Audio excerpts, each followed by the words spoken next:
At 37 years old, Keith earned $48,000 a year. He was a postal carrier for the United States Postal Service, a job he took pride in, a job of routine and reliability.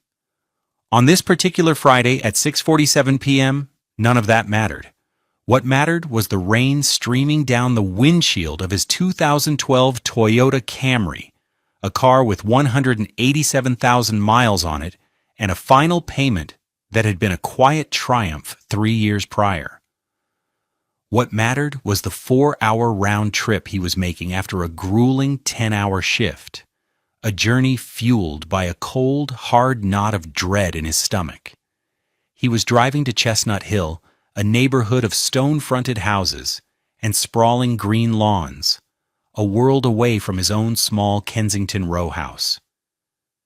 He was driving to surprise his wife, Tanya. She thought he believed she was in the Poconos, on another self-care weekend with her best friend, Brenda. It was the third such trip in 4 months. This one had cost him the last of his overtime pay, another $500 he'd transferred to her account with a sigh. He had pictured her relaxing at a spa, getting a massage he knew they couldn't really afford, but that he wanted her to have. He wanted her to be happy. Her happiness, it seemed, was becoming an increasingly expensive commodity. The devastating part wasn't the drive, or the gas money, or the exhaustion clinging to him like the damp Philadelphia air. The devastating part was the lie he felt coiling around his life, a lie he was now driving 4 hours to confront, though he didn't yet know its name or its staggering, life-altering price tag. He just knew the story of a Poconos getaway didn't feel right. A text from his brother-in-law an hour ago, a casual, saw Brenda's car over in Chestnut Hill, thought she was away with Tanya, was the pin that popped the fragile bubble of his denial. And so he drove. Their life, from the outside, was a portrait of modest, striving normalcy. They lived in a 2-bedroom row house in Kensington, a neighborhood of brick facades and tight-knit communities. The rent was $1,200 a month, a figure that was a constant humming baseline to their finances.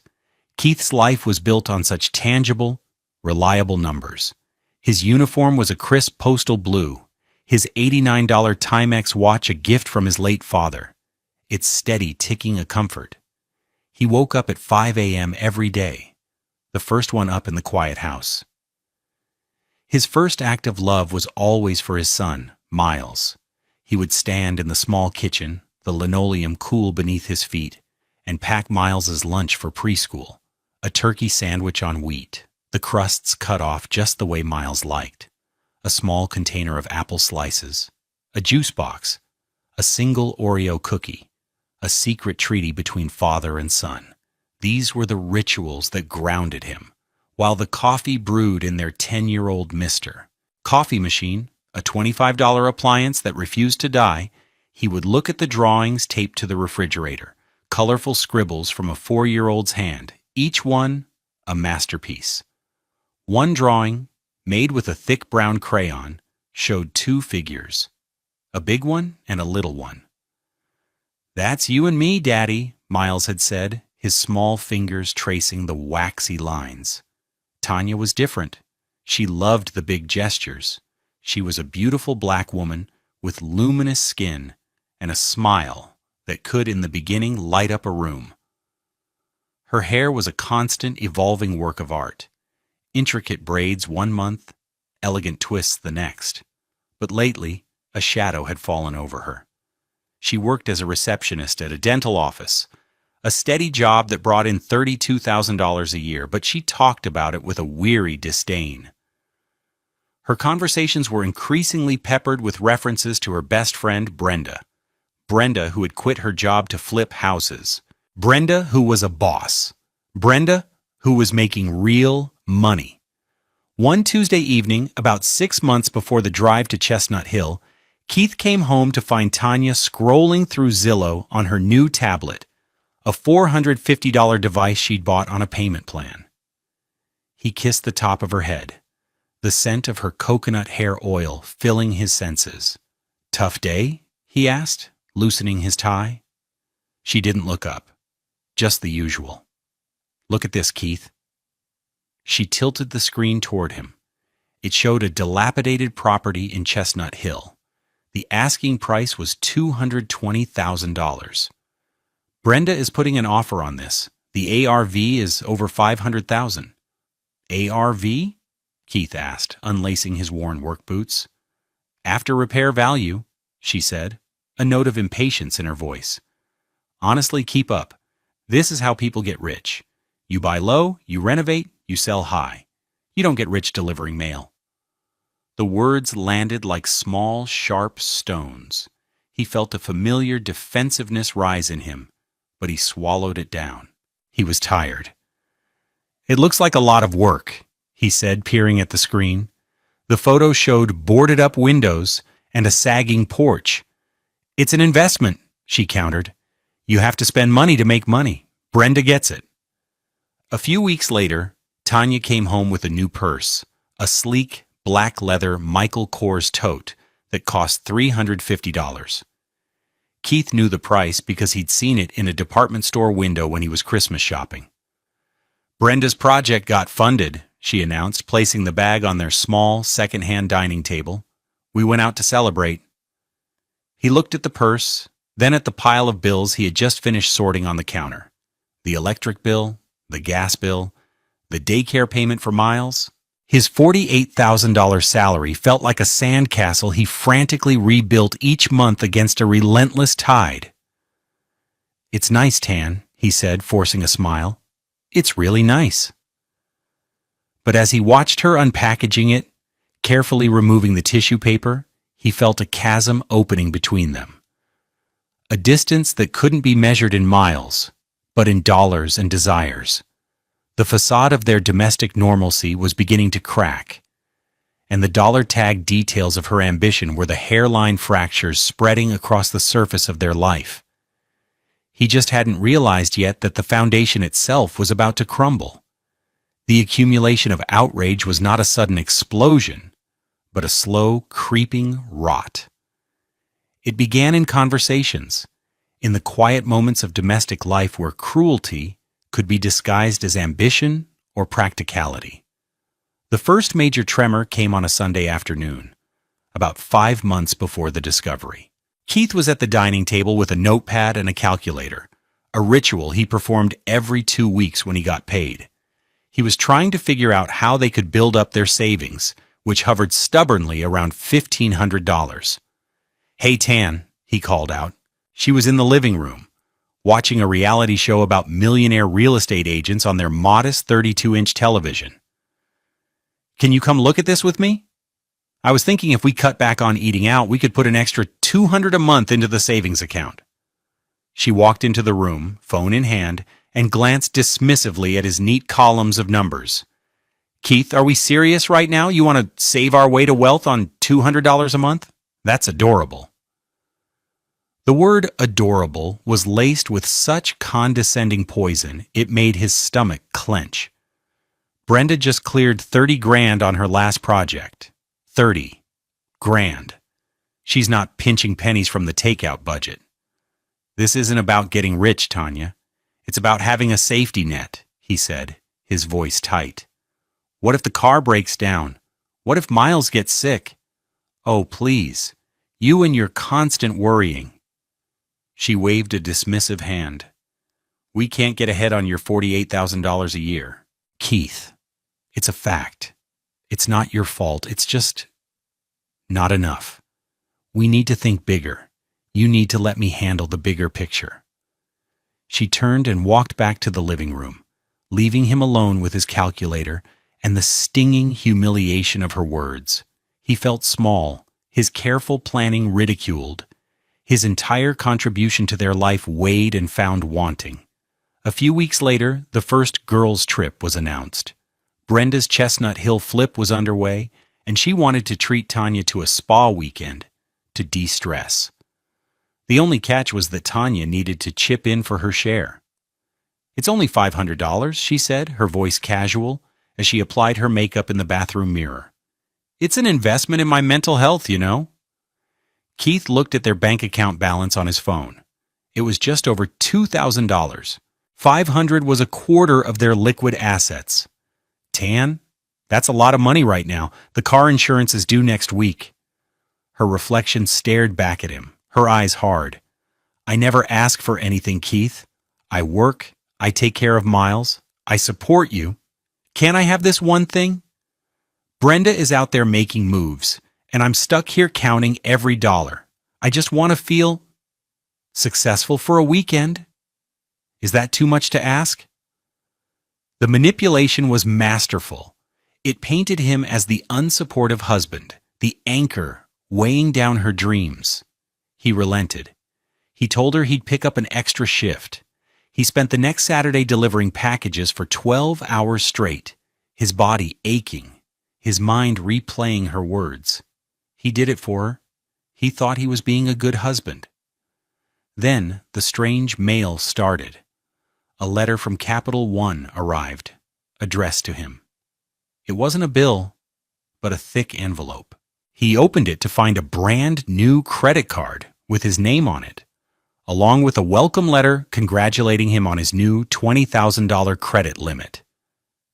He froze. He hadn't applied for any card. His credit was good, but not that good. He assumed it was a mistake, some aggressive marketing tactic. He took a pair of scissors from the kitchen drawer and cut the plastic card into a dozen pieces. As he dropped the confetti of plastic into the trash, he saw Tanya watching him from the doorway, her face a mask of neutrality. "What's that?" she asked. "Junk mail," he said. "Some credit card I never applied for. Can you believe the nerve?" "Weird," she said, turning away. "Identity theft is crazy these days." The word hung in the air between them. He had no idea she was confessing. The trips became more frequent. "Brenda needs my help picking out tile. We have to meet with a contractor." Each trip came with a cost. A shared dinner at a $200 a plate restaurant in Center City, a contribution to a business wardrobe, a weekend trip to a design expo in New York. The excuses were always plausible, always tied to Brenda's project, a project that was taking on mythical proportions in Keith's mind. It was a black hole, sucking in their money and his wife's attention. Tanya was constantly on her phone, having hushed conversations in the other room. He'd hear snippets, words like draws, inspectors, closing costs. When he'd walk in, she'd hang up quickly. "Just girl talk, honey," she'd say with a bright, false smile. "You wouldn't be interested." Each time she said it, it felt like a door slamming in his face. She was building a world he wasn't allowed to enter, and she was using his money to pay for the construction. The final betrayal before the end was the cruelest. She told him she and Brenda were going to the Poconos for a celebratory weekend. "The house is almost done," she announced, her eyes shining with an excitement he hadn't seen directed at him in years. "We're going to finalize the staging company and just relax before it goes on the market. Brenda said she's going to clear at least $100,000 in profit." The lie was elaborate, detailed. She needed $300 for her share of the rental cabin. Keith looked at their savings account. It was down to $1,500. He felt a deep, cold dread, a certainty that he was being played for a fool. But he couldn't prove it. And a part of him, the part that still loved the woman he married, desperately wanted to be wrong. He transferred the money. "Have a good time, Tan," he said, his voice hollow. He watched her pack a bag, a new $150 weekend duffel he'd never seen before. And he felt a profound sense of loss, as if he were watching a stranger walk out of his life. He had no idea how right he was. The drive to Chestnut Hill was a descent into a cold, quiet clarity. The rhythmic slap of the windshield wipers on his 2012 Toyota Camry seemed to count down the seconds until a truth he wasn't sure he was ready for. The rain was relentless, turning the city lights into blurry streaks of red and gold. It was 7:35 p.m. when he finally turned onto the quiet, tree-lined street Brenda's flip was on. Tanya had mentioned the address once, offhandedly, months ago, but it had stuck in his memory like a burr. He killed his headlights a block away and parked the Camry behind a large, dark SUV, the modest, dented vehicle looking comically out of place among the pristine Audis and BMWs that lined the curb. He sat for a long moment, the engine ticking as it cooled. The rain softened to a miserable drizzle. He pulled the hood of his simple gray $40 hoodie over his head and got out of the car. The air was cool and smelled of wet earth and money. He walked down the block, his worn sneakers silent on the wet pavement. He saw it then. The house. It was set back from the road, half shrouded in scaffolding. A large industrial dumpster sat in the driveway, overflowing with splintered wood and old drywall. And parked right in front, under the weak glow of a street lamp, was Tanya's car, a 2018 Nissan Rogue, a $12,000 used vehicle he had co-signed the loan for, a loan he was still helping her pay. Not in the Poconos, right here. His heart wasn't pounding, his hands weren't shaking. A strange, unnerving calm settled over him. He felt like an observer, a third-person narrator in the story of his own life's collapse. He walked past the front of the house, sticking to the shadows, and made his way along a narrow flagstone path that led to the back. Light spilled from a large kitchen window, the only one not boarded up. The window was cranked open just a few inches, a small concession to the humid evening, and from it drifted the sound of laughter and the faint clinking of glasses. He stood under the dark, dripping eaves of the porch, shielded from the street. He could see them clearly. Tanya and her friend Brenda. They were standing in a brand-new, half-finished kitchen. White shaker cabinets, still covered in protective plastic, were on the walls. A massive granite island, a shade of swirling gray and white, dominated the center of the room. It was a kitchen that probably cost more than his annual salary. Tanya was holding a glass of white wine, her back to the window, leaning against the island. Her hair was in a stylish top knot, and she was wearing a silk blouse he'd never seen before. She looked relaxed, happy, at home.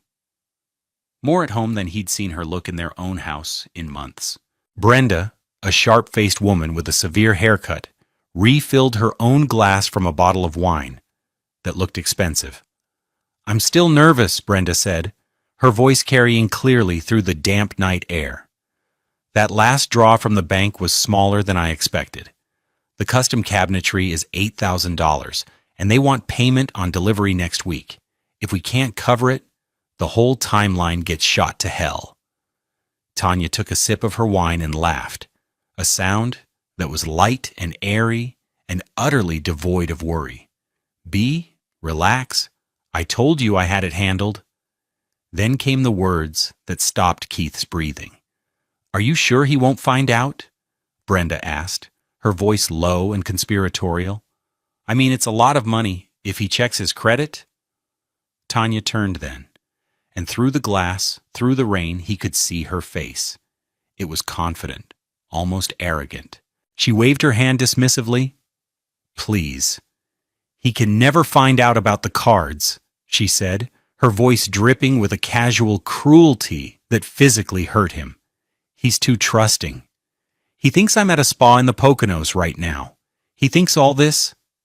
She swept her hand in an arc, indicating the expensive, half-finished kitchen, the entire fraudulent enterprise, "is from my savings and your business savvy." She leaned in closer to Brenda, lowering her voice slightly, but Keith could still hear every devastating syllable. "The American Express alone gave me a $25,000 limit. In total, it's $63,000 across the 3 cards. It's more than enough to finish the job and get this place on the market. His good credit, our big payday, it's poetry. $63,000. The number echoed in the sudden, roaring silence of his mind. It was more than he made in a year. It was a debt so colossal, it felt abstract, unreal. He felt nothing.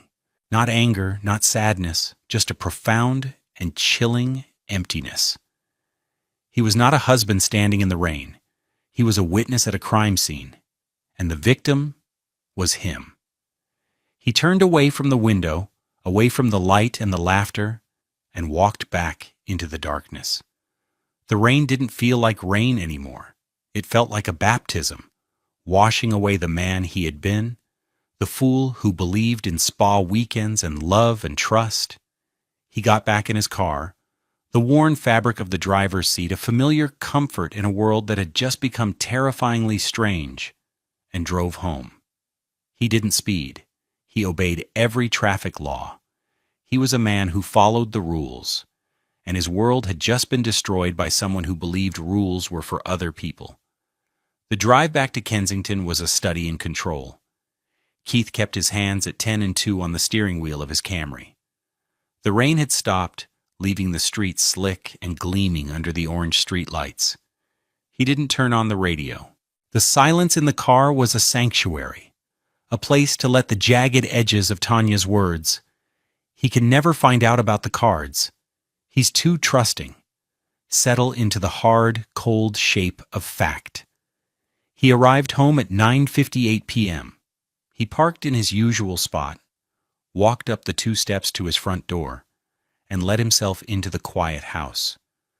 The first thing he did was walk to Miles's room. His son was asleep, his small body a warm lump under a superhero comforter. One hand was curled by his cheek, his breathing a soft, rhythmic puff. The fierce, protective love that surged through Keith was so powerful, it almost brought him to his knees. This was what was real. This was what mattered. He gently pulled the blanket up to Miles's chin and backed out of the room, closing the door until only a tiny crack of light remained. He didn't sleep. He sat in the dark living room on their lumpy $400 sofa and waited. Tanya came home the next afternoon, just after 3 p.m. She burst through the door, all bright smiles and feigned enthusiasm, holding a small, tacky keychain with Poconos written on it. "Honey, I'm home. I missed you so much," she chirped, dropping her $150 duffel bag on the floor. She came over to kiss him, but he turned his head slightly so her lips brushed his cheek.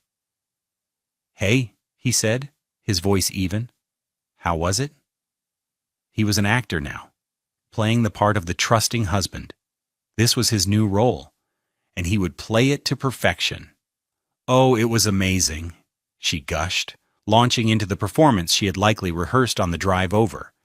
"The spa was gorgeous. We got massages, sat by the lake. So relaxing. Just what I needed." She lied with such ease, such practiced grace.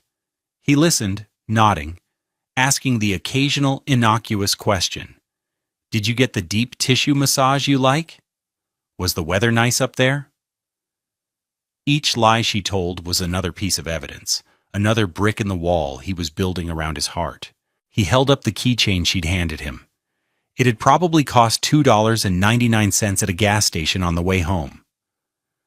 "Thanks for this," he said, his voice flat. Later that evening, as they were cleaning up after a simple dinner of pasta and jarred sauce, he executed his first small test.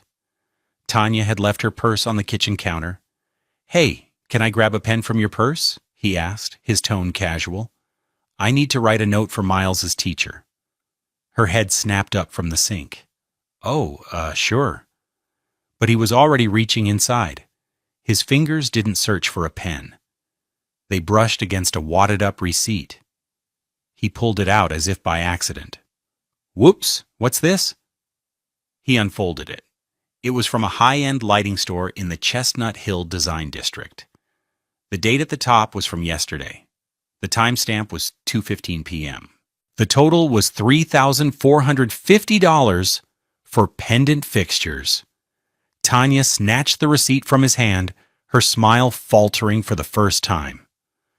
"Oh, that's old," she said quickly, her voice a little too high. "That's from when I was helping Brenda ages ago. It must have been at the bottom of my bag." She crumpled it up and threw it in the trash with a ferocity that was telling. He just looked at her. He didn't challenge the lie. He didn't have to. He had seen the truth with his own eyes. He just filed the data point away. She was not just a liar, she was a clumsy one. That night, after she was sound asleep, her breathing deep, and even beside him in their bed, Keith slipped out and went to the living room. He opened his old, slow laptop, a $300 Dell he'd had for 6 years. He logged into his online banking portal and clicked the link for a free credit report.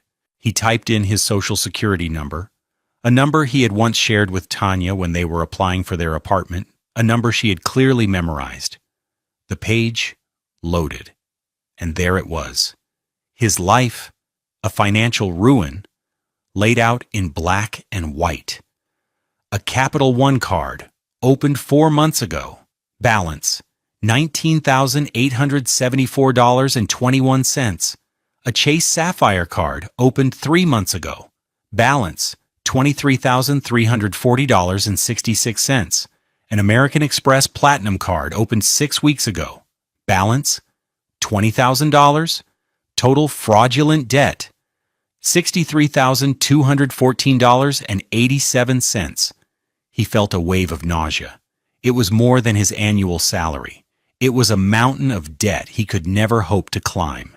He clicked on the details for each account. He saw the transaction histories. Cash advances wired directly to a checking account he didn't recognize. Purchases from building supply stores, lighting distributors, plumbing warehouses. It was the financial blueprint of Brenda's house flip, all built on the foundation of his good name. He started printing. Page after page spooled out of their noisy, cheap inkjet printer. He printed the account summaries, the transaction histories, everything. He was no longer a husband. He was a forensic accountant, and the crime had been committed in his own home. For the first time in 10 years, Keith called in sick to the post office. He used the excuse of a stomach bug, his voice convincingly weak over the phone. But he felt a sense of steely resolve, not illness. At 9 a.m., he was not in bed, but sitting in the hard plastic chair of a waiting room, the air thick with the smell of stale coffee and quiet desperation. He was at the Philadelphia Legal Aid Office, a place he never imagined he would need. He clutched a manila envelope, thick with the pages he had printed the night before. A young black woman with sharp, intelligent eyes and her hair in neat, professional braids called his name. Keith Morrison? He stood up, his heart pounding a little faster. She introduced herself as Ms. Davies. She led him to a small, cluttered office, a space overflowing with law books and case files.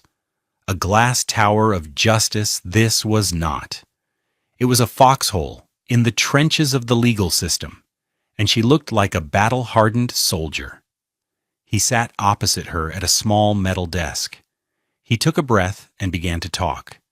He told her everything, starting with the conversation he overheard through the window. He spoke in the calm, measured tones of his profession, as if he were recounting the details of a mail route.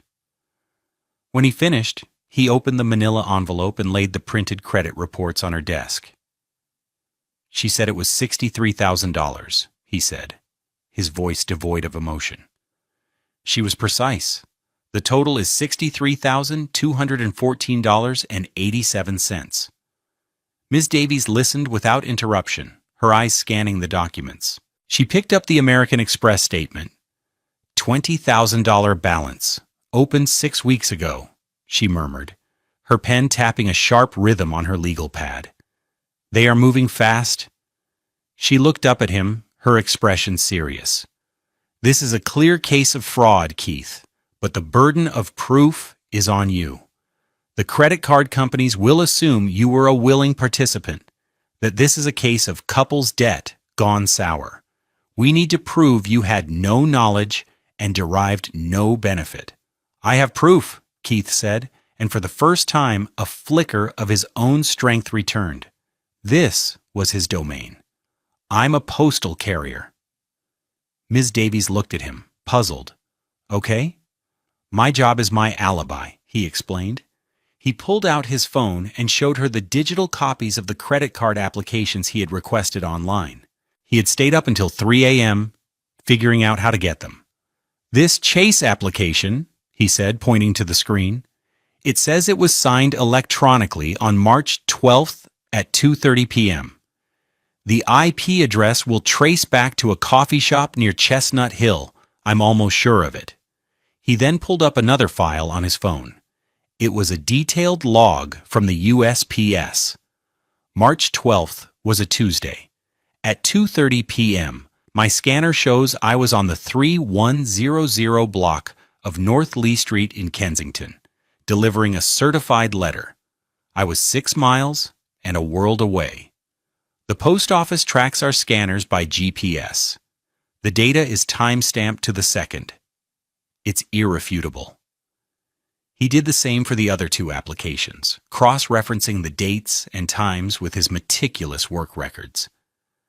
The Capital One application was supposedly signed while he was sorting mail at the Kensington branch depot. The American Express, while he was on his lunch break in his truck on Allegheny Avenue. A slow smile spread across Ms. Davies' face. It was a smile of grim satisfaction. "Oh, this is good," she said, leaning back in her chair. "This is better than good. This is a silver bullet. Your wife and her friend, in their arrogance, assumed you were just a mailman. They didn't understand that your entire life is a documented, time-stamped, and GPS-verified record of your whereabouts." She leaned forward, her voice all business. "Here's what we're going to do. First, you need to file a police report. Get a report number. That's critical. Then we will draft fraud affidavits for each of the 3 credit card companies. We will attach the police report and copies of your USPS route data. We will send it all at once, a coordinated strike. The effect will be immediate."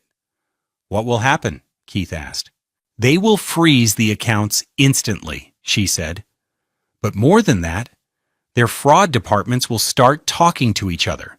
They will see the same names, yours, your wife's, and the same pattern of spending.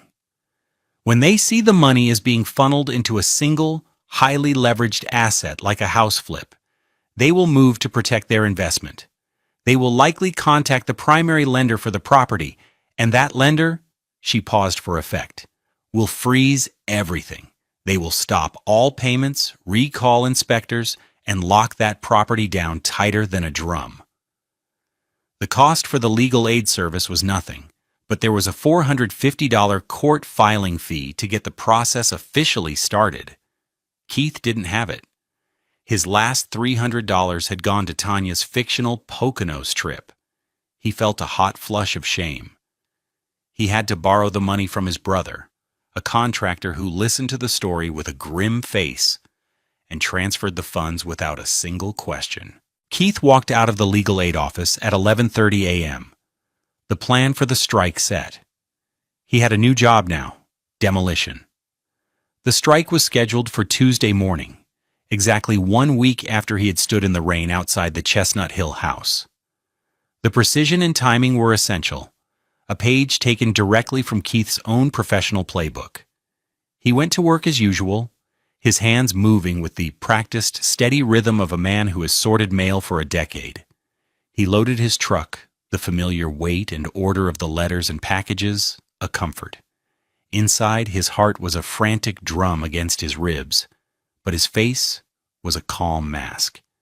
At exactly 9 a.m., as Keith was placing a stack of letters into a relay box on Somerset Street, Ms. Davies was sitting in her small office in Center City. She hit send on an email, transmitting the notarized fraud affidavits, the police report number, and the damning GPS-verified route data from the USPS to the specific high-priority email addresses for the fraud departments at American Express, Chase, and Capital One. The digital bombs had been deployed. The first sign of impact came at 10:28 a.m. Brenda, confident and oblivious, was at a high-end supplier of custom kitchen fixtures. She had selected $8,000 worth of solid brass cabinet pulls and a farmhouse sink that cost more than Keith's monthly rent. She handed the salesperson the American Express Platinum card. The salesperson swiped it. A beep. He swiped it again. "I'm sorry," he said. "It's declining." Brenda snatched the card back, her face flushing. "That's impossible. Run it again." He did. The small screen on the terminal flashed a new message. Card frozen. Contact issuer. At 10:45 a.m., Brenda was on the phone with Tanya, her voice a high-pitched shriek of panic. "The Amex is frozen. They wouldn't even tell me why. Try the Chase card to pay them online. I need to get these fixtures ordered now." Tanya, sitting at her desk at the dental office, quickly logged into the supplier's website. She entered the Chase Sapphire card number, the one with the $23,340.66 balance. She hit Submit Payment. The screen refreshed with a red banner. Transaction declined. Your account has been temporarily suspended. The system was working. The fraud alerts, cross-referenced within minutes by powerful algorithms, had triggered an automatic lockdown. By 11 a.m., the internal fraud team at the primary mortgage lender for the $410,000 Chestnut Hill property received an automated high-risk alert. The alert flagged the property's primary borrower, Brenda, as being associated with multiple simultaneous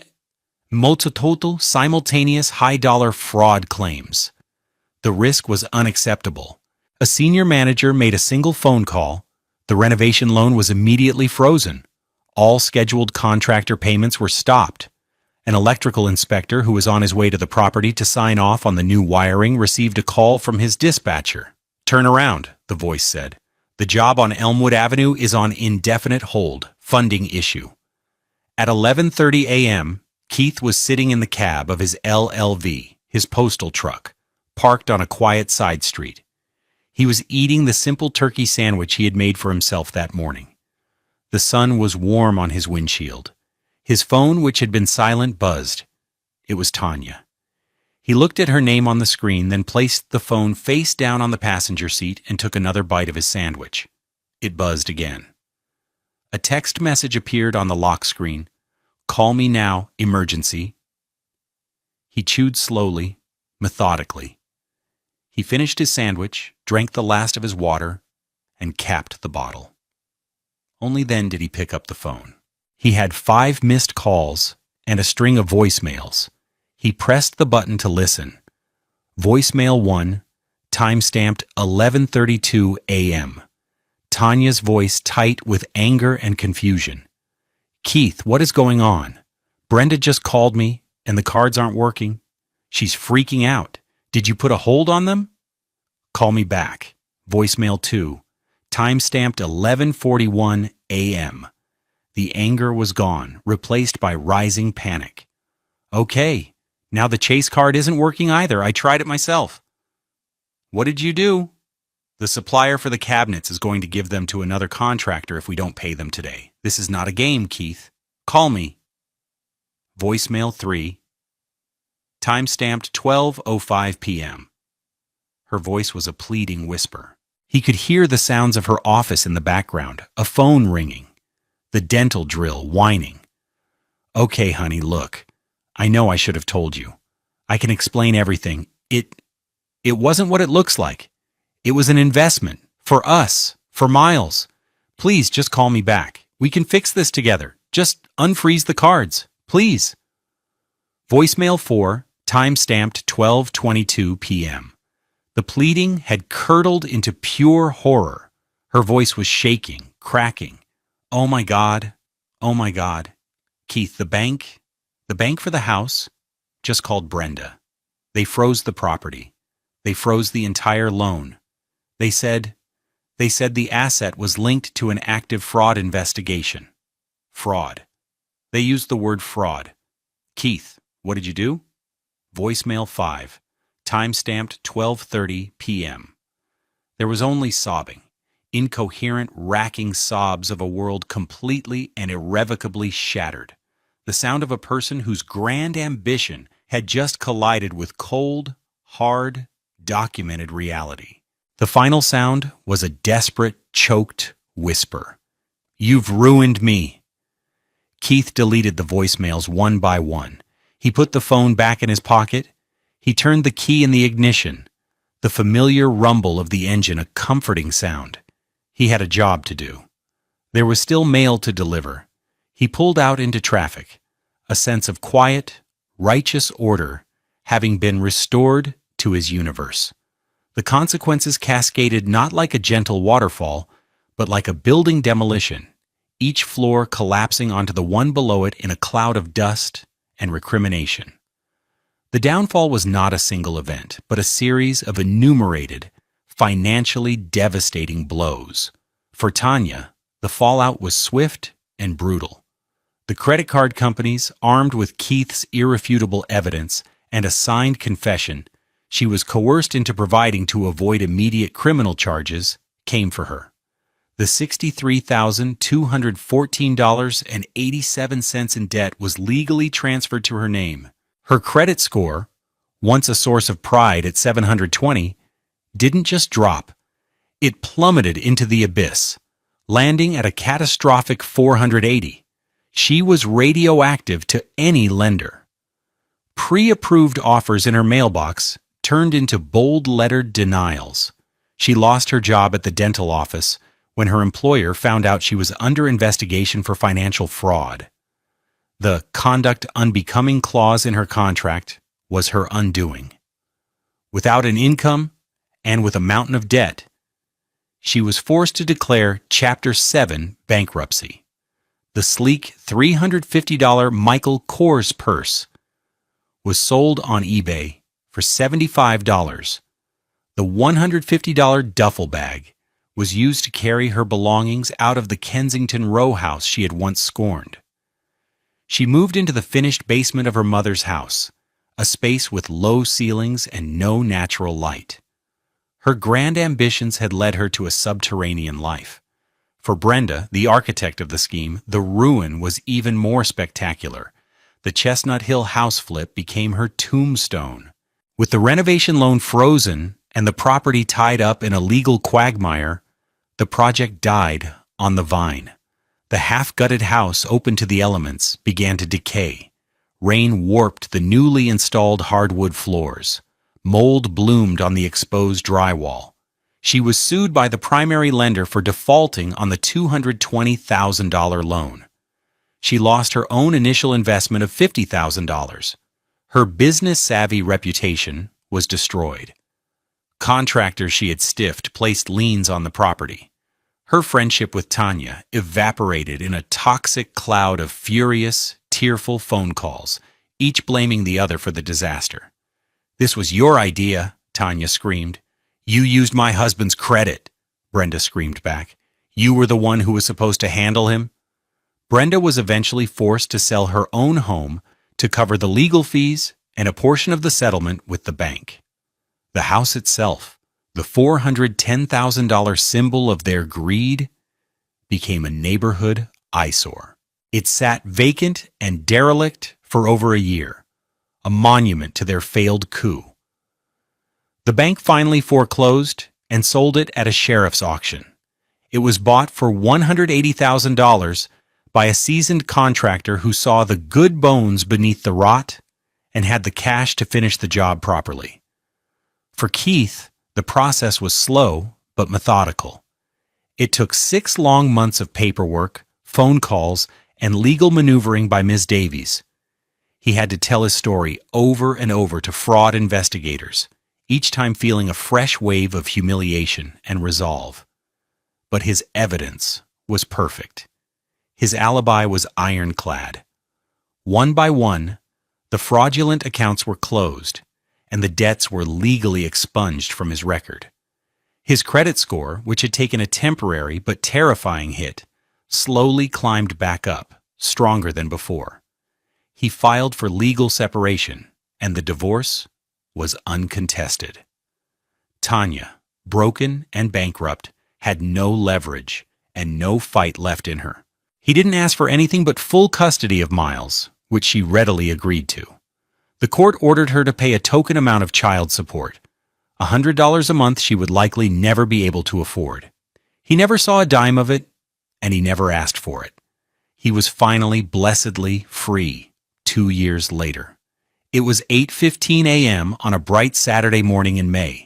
Sunlight, clear and undiluted, streamed through the large front window of the Kensington row house, illuminating the dust motes dancing in the air. The apartment was the same, yet entirely different. The oppressive shadow of Tanya's ambition was gone, replaced by a sense of light and peace. Keith and his brother had spent a weekend painting the walls a cheerful, buttery yellow. The lumpy $400 sofa was gone, replaced by a comfortable, if well-worn couch they'd gotten for free from a neighbor who was moving.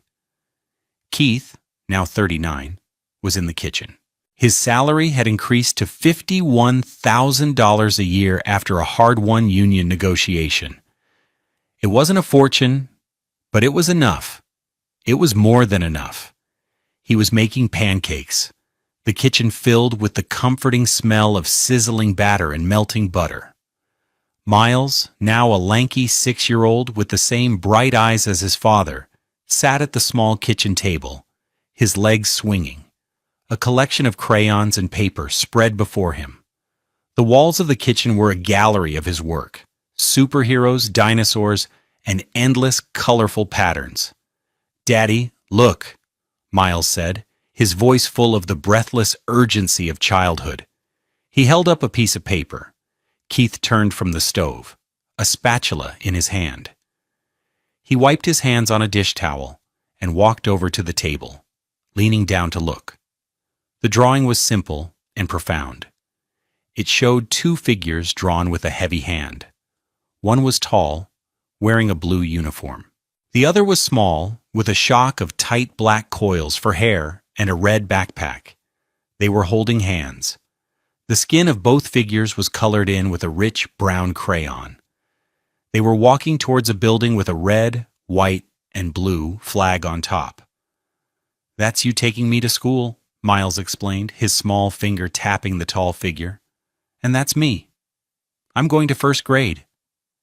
He looked up at Keith, his expression serious. "We're happy," he stated, not as a question, but as a fact. Keith felt a lump form in his throat. He reached out and gently touched Miles's head, his fingers sinking into the soft, dense curls. All the pain of the last few years, the betrayal, the humiliation, the legal battles, it all seemed to recede, to become a distant, faded photograph from someone else's life. The man who had stood in the rain, hollowed out by a $63,000 lie, was gone. In his place was this man, a father, flipping pancakes on a Saturday morning. He thought back to Tanya's words, the ones that used to haunt him. "We can't get ahead on your $48,000 a year." He had once believed on some level that she was right. He had felt the inadequacy she projected onto him. But standing here, in this sun-filled kitchen, with his debt-free life and his happy son, he understood the truth. He was the richest man he knew. True wealth wasn't a flipped house in Chestnut Hill or a line of credit. It wasn't a $350 purse or a celebratory weekend in the Poconos. True wealth was the weight of a small, trusting hand in his as they walked the 4 blocks to school every morning. It was the sound of his son's laughter echoing in their small, peaceful home. It was the quiet pride of a job well done, of a life built not on risky gambles, but on the solid foundation of love, integrity, and turkey sandwiches with the crusts cut off. It was a $51,000 salary that was more than enough to cover a life that was priceless. He picked up the drawing, his touch gentle.